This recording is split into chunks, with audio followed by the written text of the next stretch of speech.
ganes de prendre un refresc. Però no hem d'abusar, d'acord? Com ho deuen fer perquè tinguin aquest gust? I per ficar les bombolles? Bon dia, júniors. Voleu saber com se fa un refresc aquí? I ara vos ho explicarem. Primer de tot, el que fem és emmagatzemar els envasos, que venen bruts de restaurants, bars i hotels. Després els aduïm dins la fàbrica, entren a la rentadora, que fa que tota la brutor que pugui tenir se'n vagi.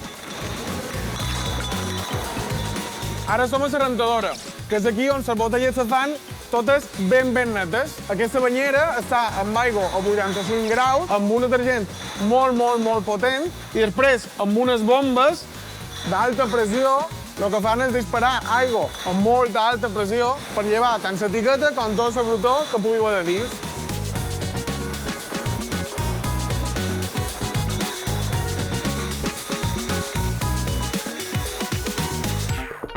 I ara mateix som en el laboratori de la fàbrica. Aquí és on elaborem el xarop. Primer de tot, el que fem és dissoldre sucre de canya en gran quantitat d'aigua perquè se vagi dissolvent i mesclant.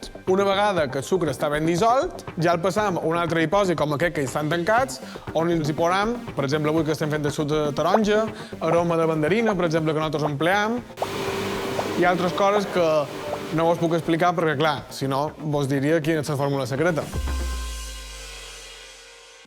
I una vegada està ben mesclat el xarop, ja el carbonatam. Això què vol dir?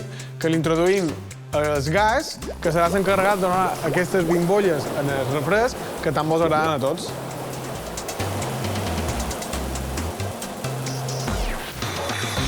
Després les botelles se'n van en la cinta una a una fins a arribar a l'omplidora, on prèviament hem fabricat el nostre xarop, on les anirem omplint també d'una a una. Nosaltres amb aquesta màquina anem a 3.000 botelles hora. I després ja se van tapant totes les botelles.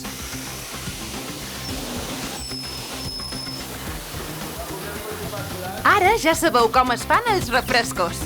Podeu provar de fer la vostra fórmula secreta.